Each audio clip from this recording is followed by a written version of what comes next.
마태복음 말씀은 25장 1절에서 13절까지 같이 읽어봅니다. 그때는 천국은 마치 등을 들고 신랑을 맞으러 나간 열처녀와 같다 하리니 그 중에 다섯은 미련하고 다섯은 슬기 있는 자다. 미련한 자는 등을 가지되 기름을 가지지 못하였고 아직 안 했고 슬기 있는 자들은 그릇에 기름을 담아 등과 함께 가져갔더니 신랑이 드디 오므로 졸며 잘세 밤중에 소리가 나되 보라 신랑이로다 맞으러 나오라 하며 이에 처녀들이 다 일어나 등을 준비할세 미련한 자들은 슬기 있는 자들에게 이르되 우리 등불이 꺼져가니 너희 기름을 좀 나눠달라 하거늘 슬기 있는 자들이 대답하여 이르되 우리와 너희가 쓰기에 다 부족할까 하노라. 차라리 파는 자들에게 가서 너희 쓸 것을 사라 하니 그들이 사러 간 사이에 신랑이 오므로 준비하였던 자들은 함께 혼인잔치에 들어가고 문이 닫힌지라. 그 후에 남은 처녀들이 와서 이르되 주여 주여 우리에게 열어주소서. 대답하여 이르되 진실로 너희에게로는 내가 너희를 알지 못하노라 하였나. 그런즉 깨어 있으라. 그날 너희는 그날과 그때를 알지 못하느니라. 아멘. 이거는 25장 1절에 그때는 천국은 이걸 천국 복음이라고 그래요. 천국이라고 달려있죠. 이 그때는 이 앞에 그때가 언제냐면은 자 여기 24장 마태복음 24장 가봐요. 3절에 예수께서 감람산 위에 앉으셨을 때 제자들이 종용이 나와 이르되 우리에게 이르소서 어느 때 이런 일이 있겠사오며 또 주의 임하심과 세상 끝에는 무슨 징조가 있으리까 이렇게 돼 있죠. 그럼 거꾸로 24장 1절로 올라가 볼게요. 예수께서 성전에서 나와서 가실 때 제자들이 성전 건물들을 가르쳐 보이려고 나아오니 대답하여 이르시되 너희가 이 모든 것을 보지 못하느냐. 내가 진실로 너희에게 이르노니 돌 하나도 돌 위에 남지 않고 다 무너뜨려지리라. 예수께서 감람산 위에 앉으셨을 때 제자들이 종용이 와서 이르되 우리에게 이르소서 어느 때 이런 일이 있겠사오며 또 주의 임하심과 세상 끝에는 무슨 징조가 있겠습니까? 자 25장 그때라는 말은 어느 때냐? 지금 이거 24장 1절에서부터 25장 그러니까 이게 감람산에서 계속 하시는 말씀이에요. 이렇게. 그러니까 여기에서는 이 본문 안에서 그 말씀을 찾아내야 돼요. 그럼 그때가 언제입니까? 바로 24장 3절에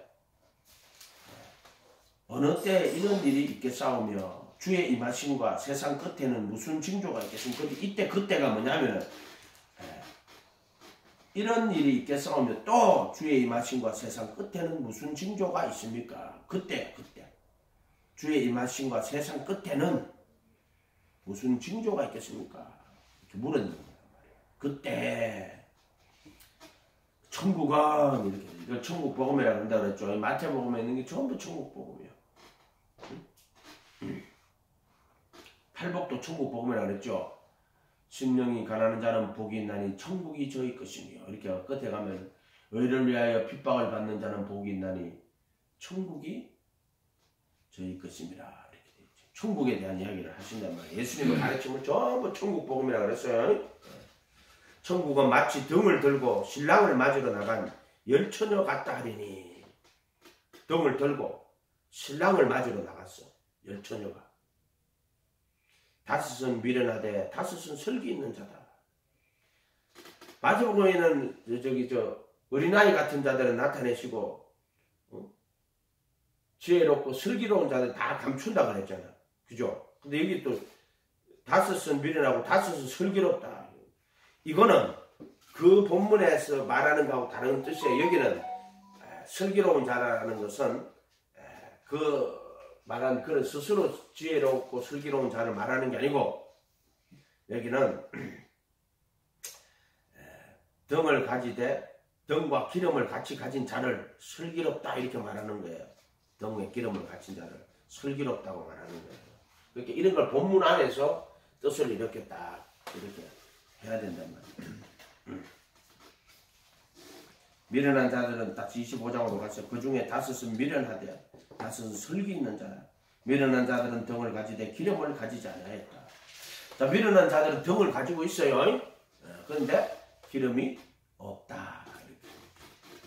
설기라는 자들은 그릇에 기름을 담아 등과 함께 가져갔더니 등에다가 또 그릇에 기름을 담아 가지고 함께 등하고 기름하고 같이 있어야 돼요. 신랑이 드디움으로 다 졸며 잘세. 신랑이 드디온다. 이상하다. 신랑이 드디온다. 왜 여기 드디온다 그랬지? 밤중에 소리가 나되 보라 신랑이로다. 맞으러 나오라 하며. 자, 밤에 신랑이 와요. 밤에. 6절에 밤에 오죠. 자, 이거는 그 가나 혼인잔치에서도 우리가 오늘 아침에 했지만 혼인잔치에 보면은요 신랑이 밤에 와요. 밤에. 그러니까 다 졸며 잘세 이렇게 했죠. 5절에 신랑이 드디움으로 다 졸며 잔대. 그러니까 등불을 가진 자도 등을 가지고 있는데 기름을 담아서 등과 함께 가지고 있는 자도 졸고 있고 또 다 졸며 자고 있는 거야. 그 문제는 신랑이 왔다 할 때 밤에 오니까 등에다가 기름을 가지고 있는 자는 어떻게 등에다가 기름을 넣어가지고 불을 밝혀야 될 거 아니야. 불을 밝혀야지. 근데 밤에 오니까는 기름이 없는 자는 밤에 오면 어떻게 돼요? 7절에 이에 그 처녀들이 다 일어나 등을 준비할세. 그 등을 준비한다는 말은 등에 기름을 채워서 빛을 내야 되죠. 이렇게 되죠. 미련한 자들이 8절에 설기 있는 자들에게 우리 등불이 꺼져가니 너희 기름을 좀 나눠달라 하니라. 설기 있는 자들이 대답하여 이르되 우리와 너희가 쓰기에 다 부족할까 하노라 하니 차라리 파는 자들에게 가서 너희 쓸 것을 사라 하니 그들이 사러 간 사이에 신랑이 오므로 그렇게 등은 가지고 있는데 기름이 다 떨어져 가지고 그 기름이 없으니까 등이 빛을 못 낸다 이런 뜻이에요. 빛을 내지 못해요. 그럼 등이 있으나 마나 한 거잖아요. 그래요 안 그래요? 여러분 등이 있는데 기름이 없어. 낮에 오면 괜찮지. 밤에 온다고. 그 기름 다 떨어졌어. 그럼 등이 있으나 마나 한 거다 이 말이야. 자, 마태복음에 여러분 뭐라고 나와 있어요? 산상수훈에 예수님이 가르치면 너희는 세상의 빛과 소금이다 나와 있죠. 소금이 그 맛을 잃으면 무엇으로 짜게 하리요? 사람에게 버리어 다만 버리어 사람에게 밟힐 뿐이니라. 또 등을 켜서 말 아래 두지 않고 등경 위에 두라니 모든 사람으로 그 빛을 보고. 그래서 거기 보면은 너희의 착한 행실로 하나님께 영광을 돌리게 하리 합니다. 이렇게 되어 있다고. 여기서 보면은 등이 꺼져 기름이 없어서 등이 꺼져버리는 거예요. 그럼 신랑이 밤에 와요. 밤에. 그러니까 반드시 그 밤에 올 때는 등을 켜고 있어야 돼요. 네, 등불을 켜고 있어야 된단 말이에요. 이 기름이 떨어지면 등을 못 켜요. 그래서 10절에 그들이 살아간 사이에 신랑이 오므로 준비하였던 자들은 함께 혼인잔치에 들어가고 문이 닫혀. 뭘 준비했어요? 등을 준비했다 이 말이에요. 등. 그리고 기름을 준비했다는 거예요. 등에 기름. 자, 등은 뭐예요? 등은 뭐예요? 등은 빛을 비치는 등이. 천국 복음이 등이에요. 그런데 기름은 그 복음에 빛을 내게 하는 이런 뜻이에요. 기름. 옳은 행실, 옳은 행실. 그래서 기름이 없으면 빛이 안 나요.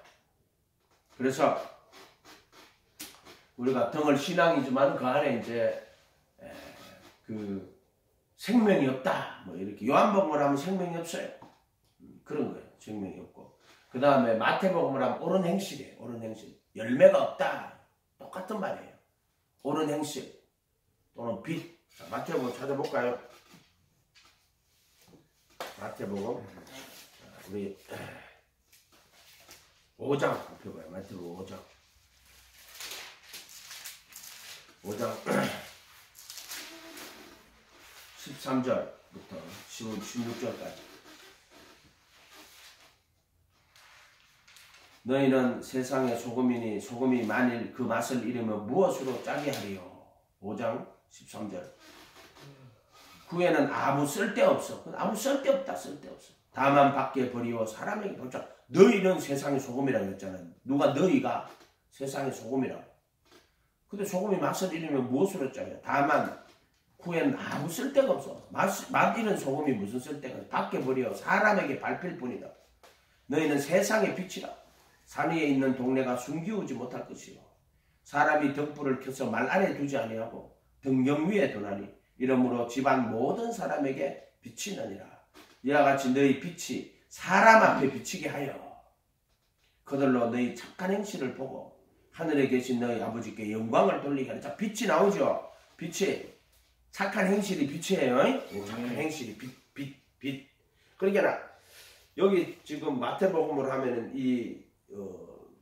지금 그때는 언제냐 하면은 주의 임하심과 세상 끝날을 말하는 거예요. 주의 임하심과. 예수님이 사실은 이 땅에 오셨는데 유대인들이 영접 안 했잖아요. 예수 영접 안 했단 말이에요. 근데 지금은 이제 주의 임하심과 세상 끝날에는 무슨 일이 있겠습니까? 이렇게 물었다고. 자기 땅에 오면 자기 백성이 영접지 안 했어요. 예수님은 세상의 빛이라 그랬잖아요. 그죠? 요한복음에는 예수님이 세상의 빛이라 그랬어요. 근데 자기 땅에 오면 자기 백성이 영접지 않는다 그랬어요. 이건 지금 예수님이 다시 오시는 거예요. 이번 뭐 다시 올 때, 자, 그럼 우리는 어떻게 해야 돼요? 우리가 빛이어야 돼요. 빛.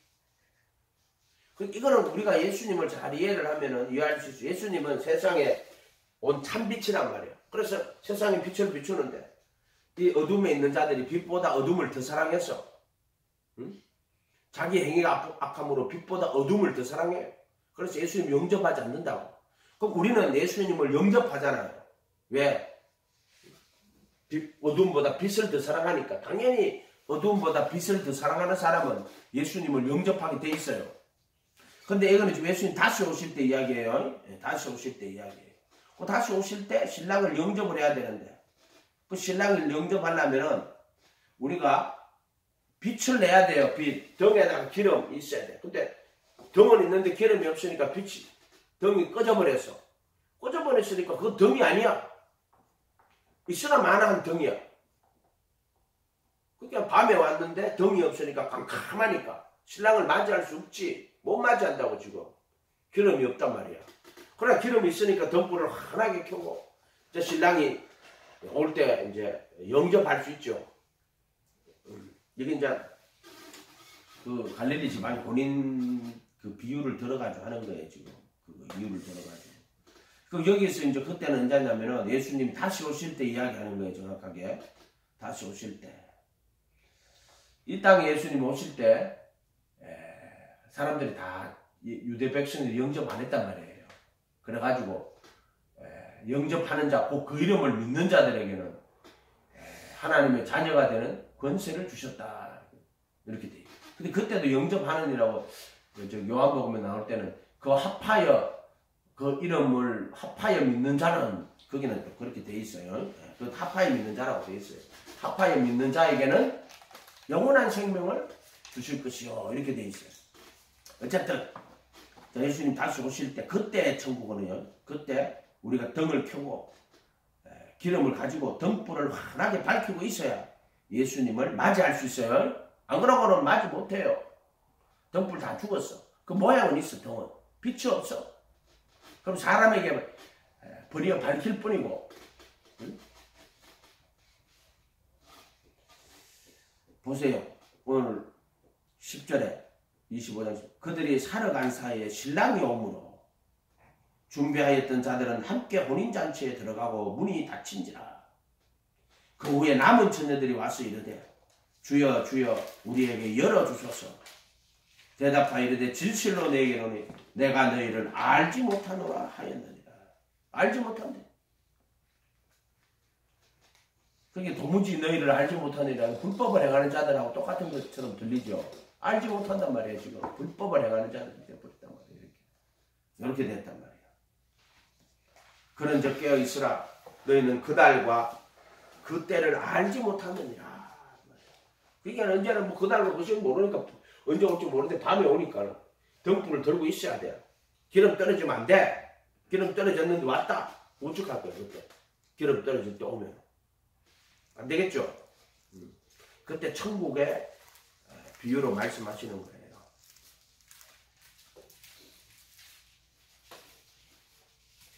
그럼 이 이제 기름의 등불은 뭐냐? 다시 오실 때 이야기를 하니까 우리가 그걸 한번 찾아보자고요. 성도들의 세마포. 마태복음 22장 일단 가서요. 22장.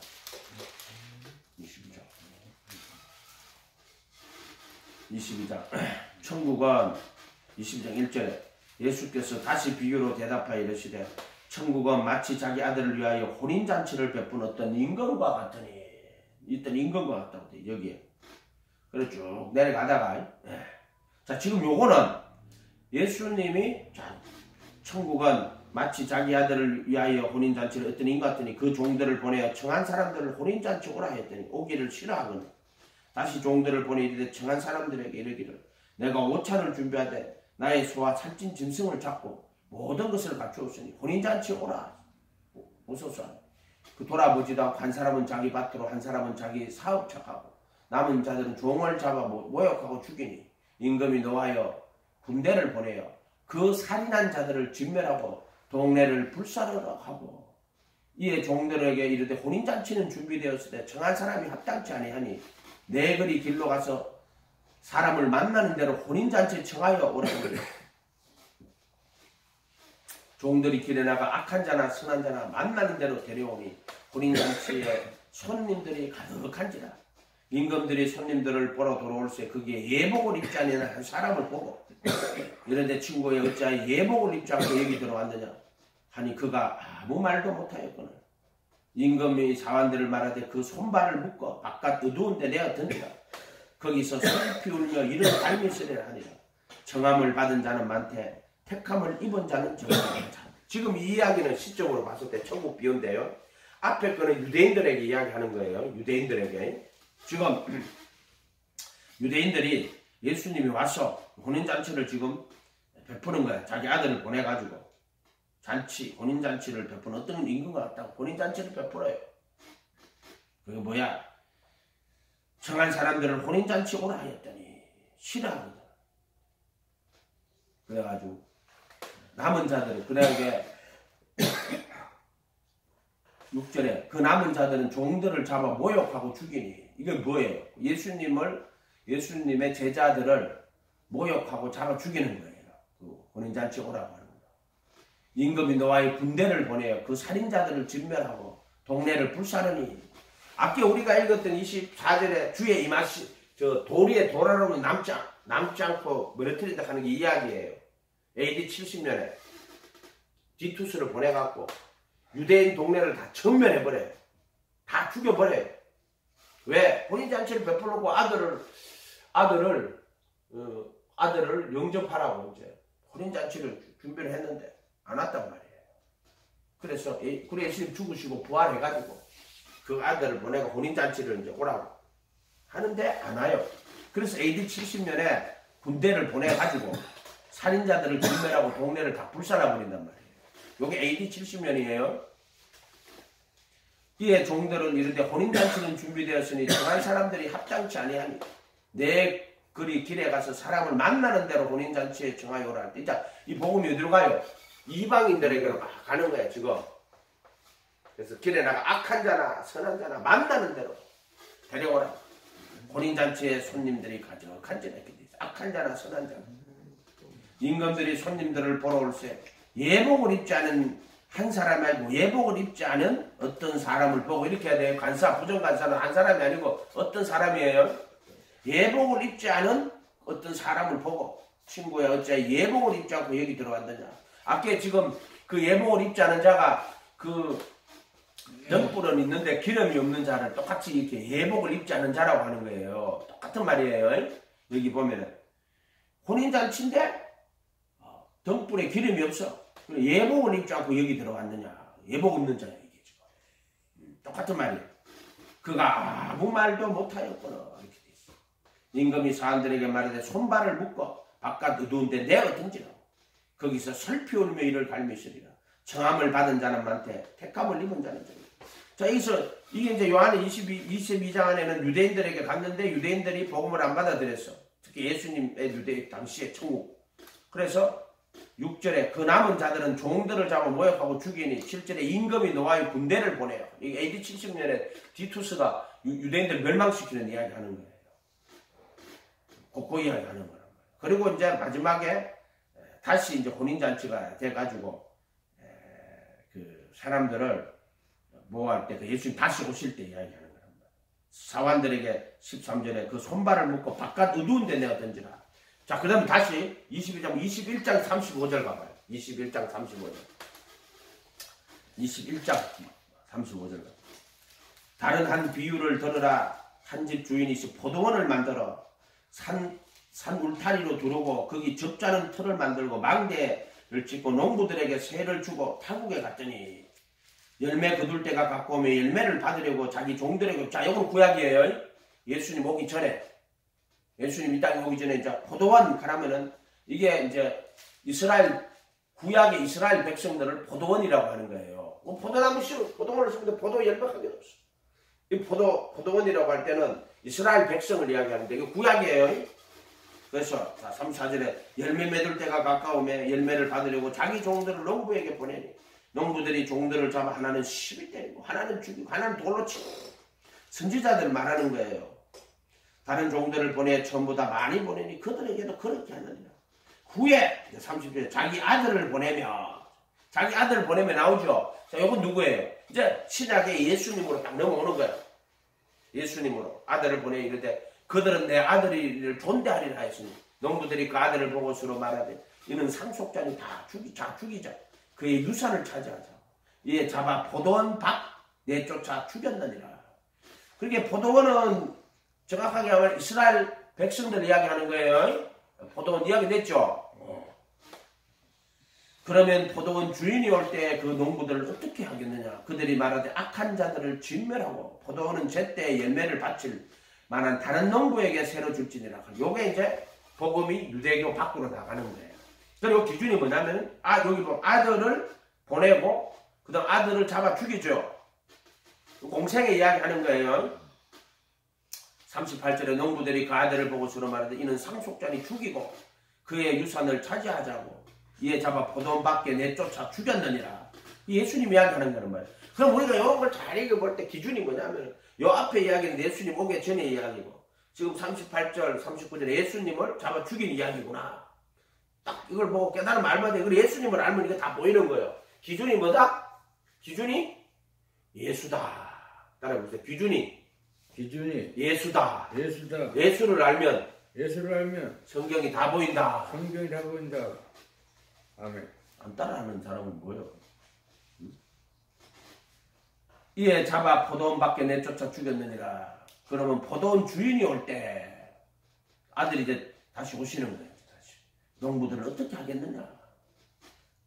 그들이 말하되 악한 자들은 진멸하고 포도원은 제때 열매를 바칠 만한 다른 농부들에게 새로 줄지니라. 이렇게. 그래서 예수님 부활하시고 난 예수님의 이제 성령을 보내가지고 이제 복음이 이제 세상으로 하는 거 또 다른 보혜상 오시는 거예요. 42절 예수께서 이르시되 너희가 성경의 건축자들이 버린 돌이 모퉁이의 머릿돌이 되었니. 버린 건축자들이 누구냐면은 유대인들이에요. 모퉁이의 머릿돌이 되었느니 이는 주로 말미암아 된 것이 우리 눈에 기이하도 담을 읽어본 일이 없느냐.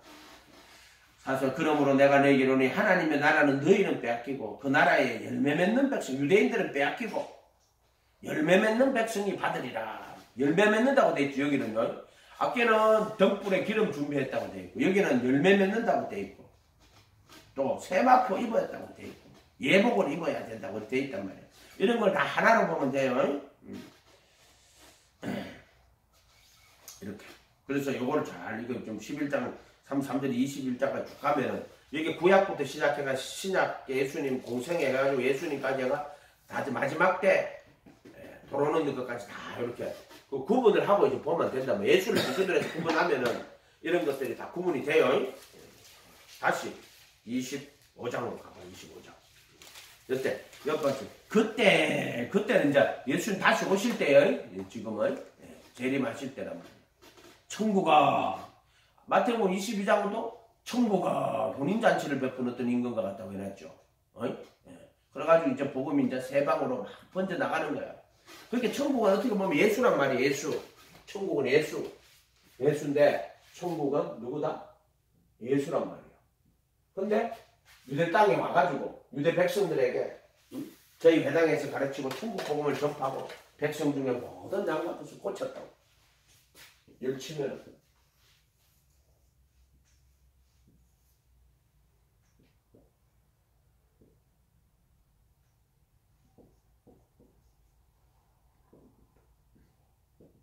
6개 있더라고요. 분양가 여기 2장이고 예수를 말하는 거예요. 천국은 예수. 여기도 있고 여기도 있고 여기도 있어요. 예수. 여기 있어요.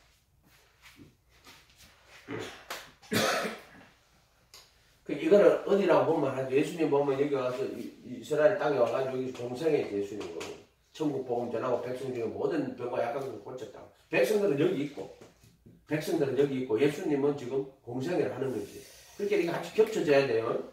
지금 백성들은 아직 예수 모르잖아. 그럼 와가지고 저희 회당에서 가르치고 천국 복음을 접하시고 백성 중에 모든 병과 약한 것을 고쳤었어.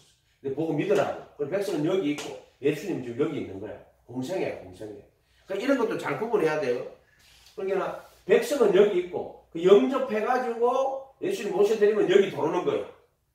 그리고 그 다음에 이제 왜 못 박히고 그래도 예수 안에 들어가는 거예요.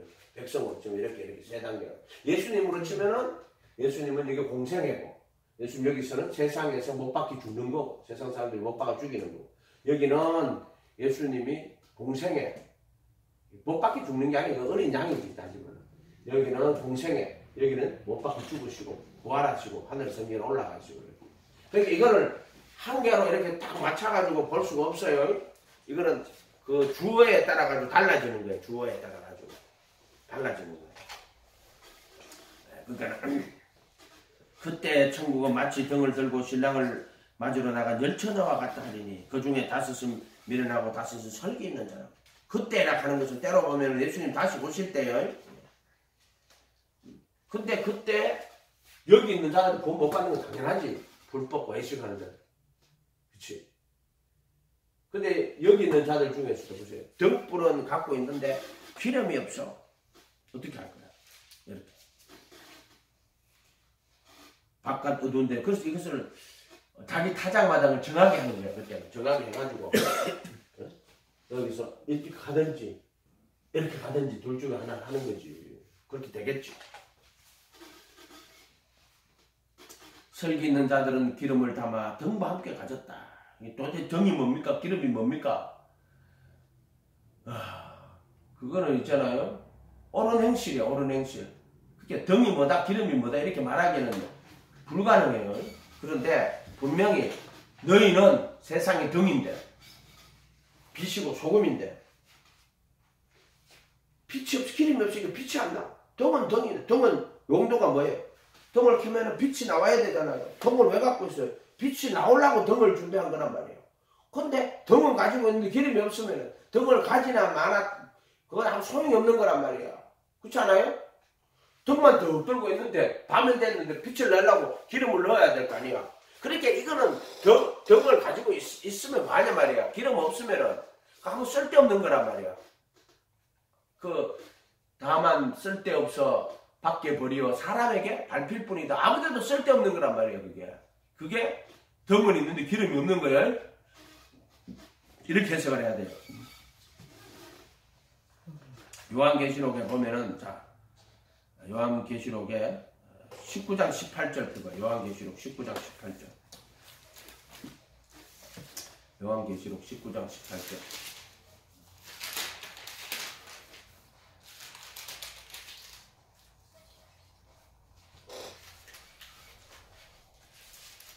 19장 18절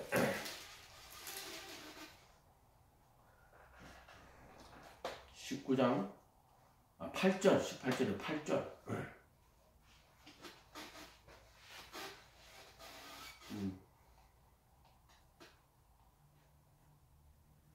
7절부터 볼게요. 7절부터. 우리가 즐거워하고 크게 기뻐하며 그에게 영광을 돌리며 어린 양의 혼인 기약이 이르렀고 그의 아내가 자신을 준비하였으므로, 그의 아내라고 하지만 그의 신부가 이렇게 하죠. 신부가 이렇게 하죠. 신랑 신부할 때 아내 그럼 결혼식 끝난 건데 무슨 혼인잔치요. 어린 양의 혼인 기약이 이르렀고 그의 신부가 자신을 준비하였으므로, 그의 아내가 그러면 결혼식 끝났나? 이런 것들을 좀 생각하고, 그의 신부가 자기를 준비하였으므로 그에게 빛나고 깨끗한 세마포 옷을 입도록 허락하였으니. 자, 빛나고 깨끗한 세마포 옷을 입도록 허락했대. 이 세마포 옷은 성도들의 옳은 행실이다. 이건 무슨 말이요? 세마포는 성도들의 옳은 행실인데 세마포 옷을 입도록 허락을 또 하셨대.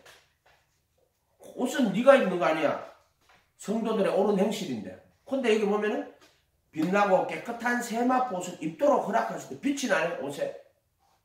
자, 이거는 무슨 말이냐 하면은, 자, 여기 예수님께서 십자가에 죽으실 때 전과 없이 못 받고 속죄서 피 뿌려가지고 양심을 다 씻어내고 그 법을 마음에 두고 생각에 기록하는 거야.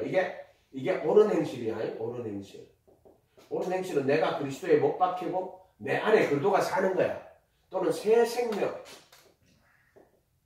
가운데 행하는 거야. 가운데 행하는 거. 오늘 아침에 한 걸 하면 피차 서로 복종하라.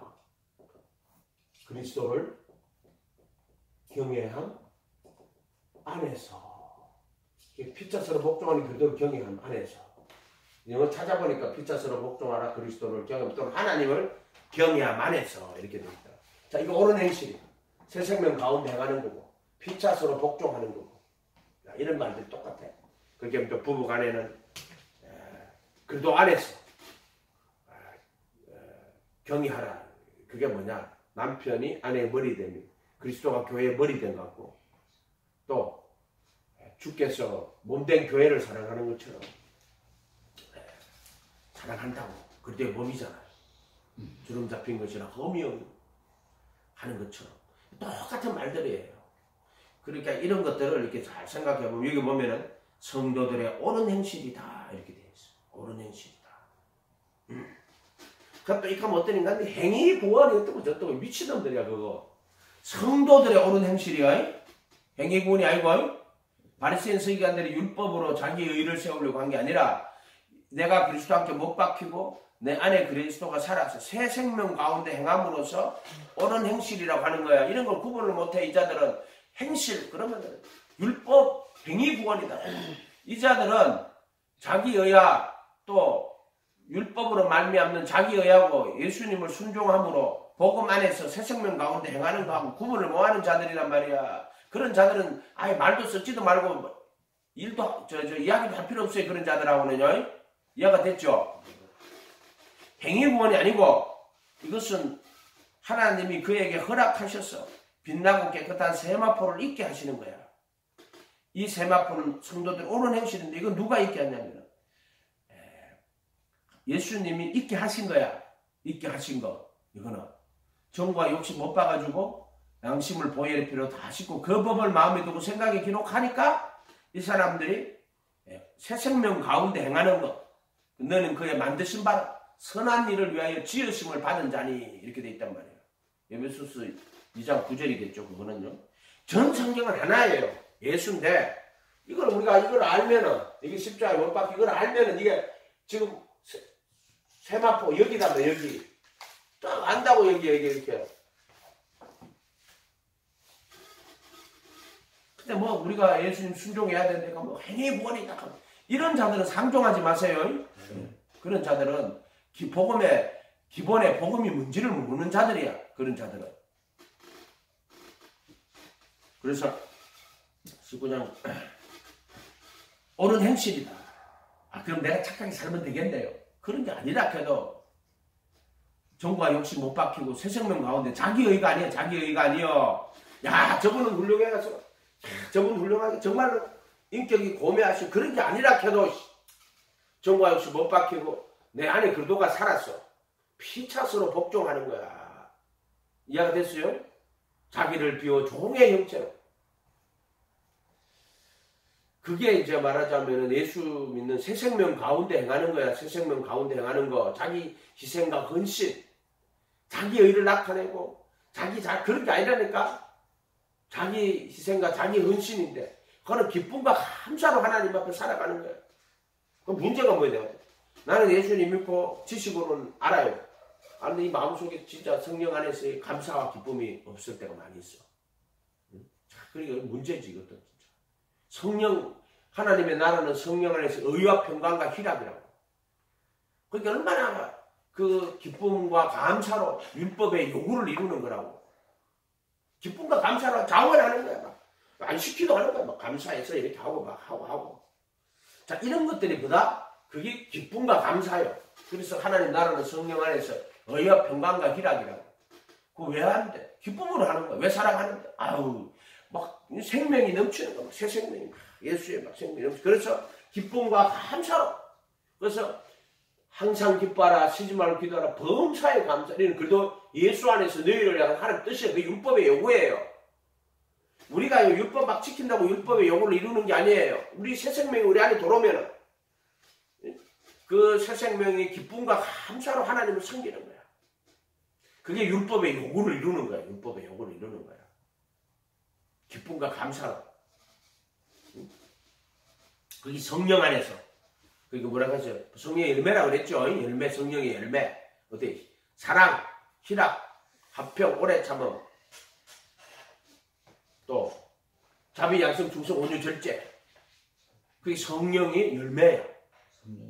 그게 뭐예요? 사랑, 희락, 화평, 오래 참음, 자비, 양성, 갈라디아서 5장 23절인가 그래요. 이건 뭐 찾을 필요 없어. 그거는 뭐냐면은 내가 사랑하고 내가 오래 참고 내가 오래 참으면 암병 걸려요. 오래 참으면 암병 걸려요. 정말이에요, 여러분요. 아니, 맞아요, 목사님. 그 정신과 의사요. 네. 자기도 스트레스 받는다고 그러거든. 스트레스 받으면 지금 정신병 걸려요. 기쁨이 우울증 와요, 우울증. 이해가 돼요? 네.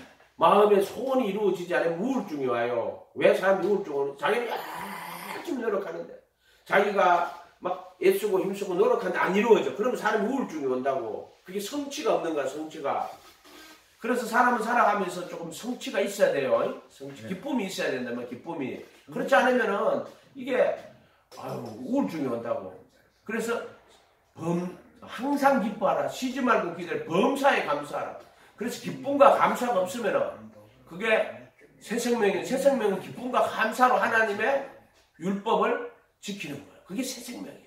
그 유대인들은 자기의 의로 지켰는데 예수님의 새 생명이 오니까 막 기쁨과 감사로 그 새 생명 가운데 행하는 거예요. 그래서 주야로 복 있는 사람은 악인의 길을 쫓았고 죄인의 길에서 오만한 자리죠. 오직 여호와의 율법을 주야로 묵상하며 오직 여호와의 율법을 즐거워하며 그 율법을 즐거워한다. 율법 즐거워한다는 거예요. 그래 루터가 율법에 지키는 거하고 율법의 요구를 이루는 게 다른 거라고 그러잖아요. 율법의 요구를 이루는 거는 정말 율법을 기뻐하고 그 율법을 즐거워해야 되는 거라고.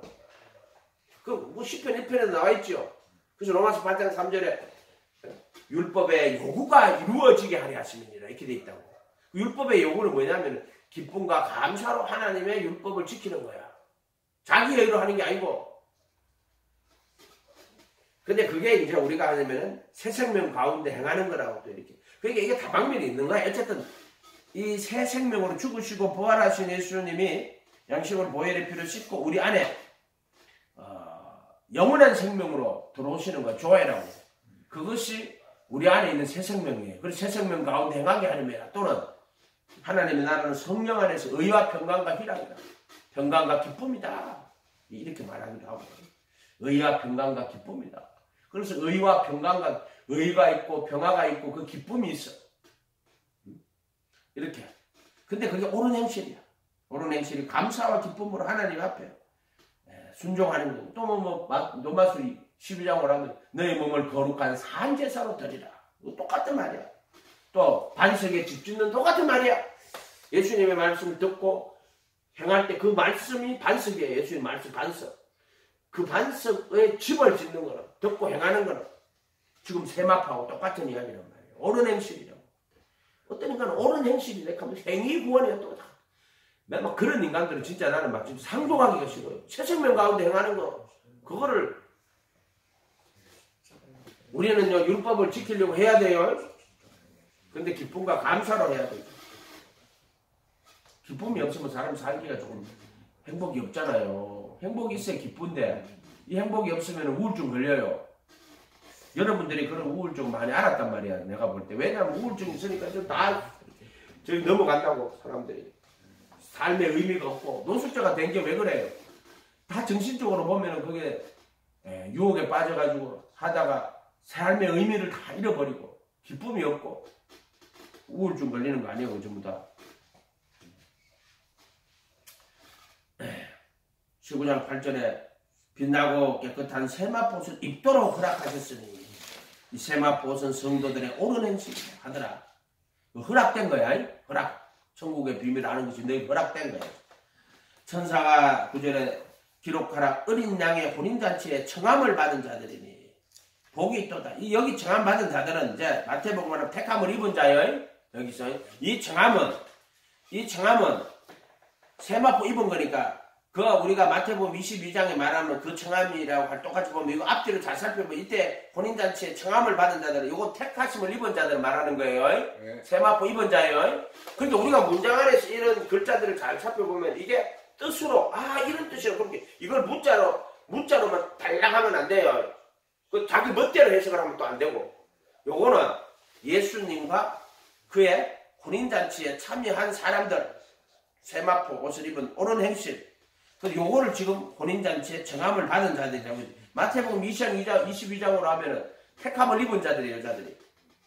복이 있도다. 내가 말하되 이것은 하나님의 참되신 말씀이다. 이렇게 돼 있지. 이제 요게 요한계시록 7장에 가봐요. 7장에 또 나와요. 7장.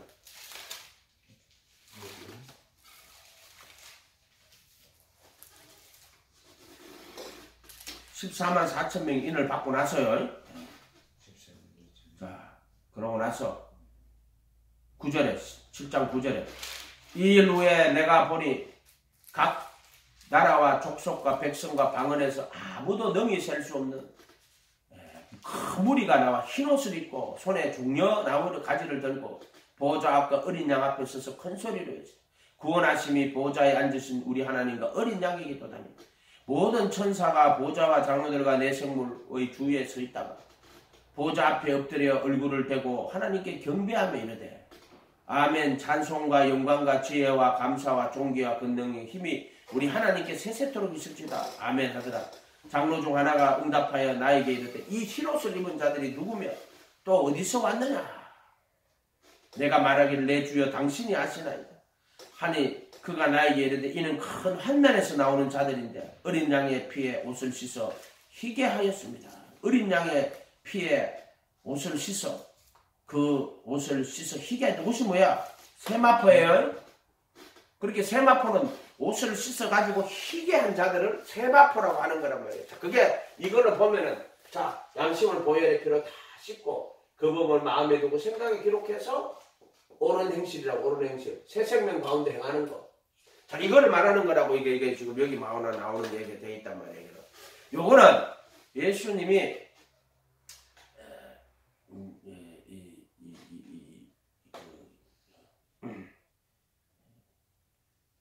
진노의 날이 이르기 전에 유대인들은 이제 인을 막고 그 남은 자들 온 무리와 족속이 9절에 내가 보니 각 나라와 족속과 백성과 방언 중에 아무도 그러니까 유대인들은 14만 4천 명 인을 맞아요.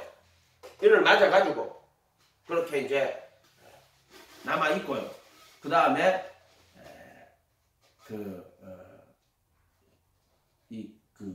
환난에서 나오는 자들이에요. 이 자들 여기 보면은 14절에 내게 말하기를 내 주여 당신이 하시나니 나에게 이르되 이는 큰 환난에서 나오는 자들이란 말이에요. 그러니까 이제 환난 날이 이르기 전에 그 유대인들은 14만 4천 명이 인을 받아요. 그리고 이제 환난을 그들은 겪게 돼요. 유대인들도. 지금 이 사람들도 환난을 겪는데 환난에서 나오는 자들이에요. 14절에. 큰 환난이에요. 메가라는 게 있잖아요. 24절, 마태복음 24장에 가면은 창세 중에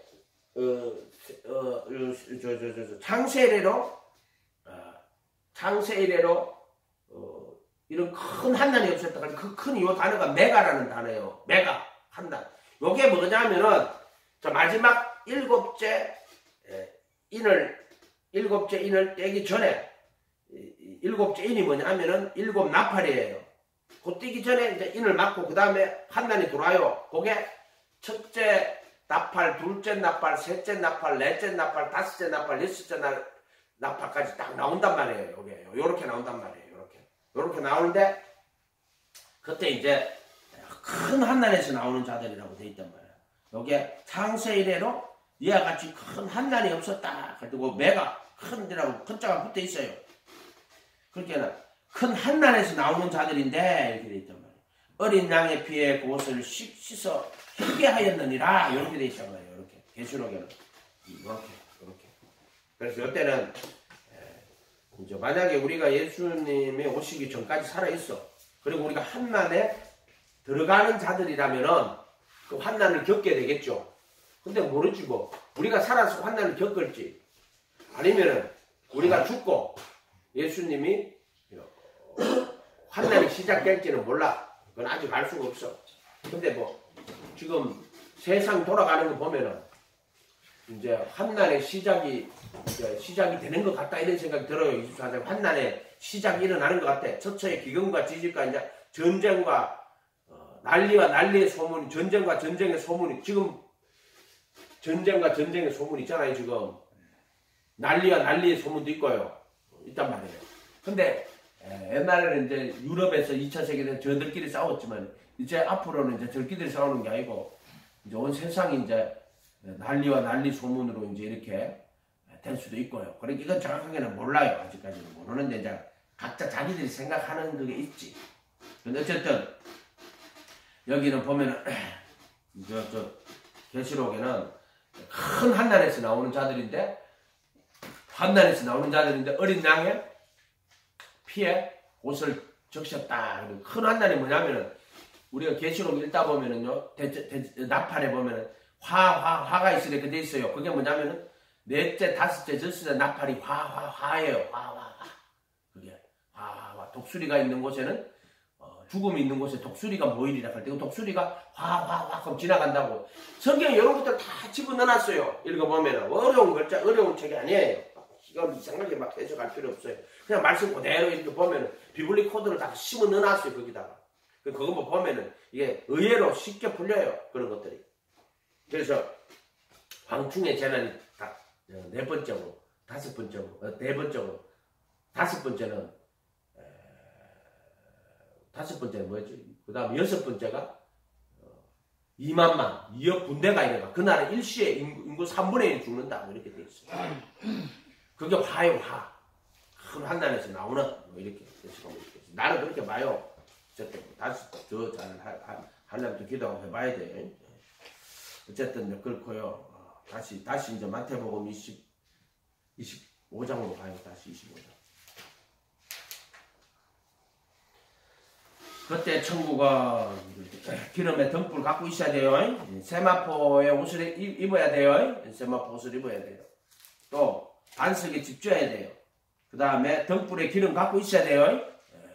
안 그러면은 옳은 행실이란 말이에요. 옳은 행실.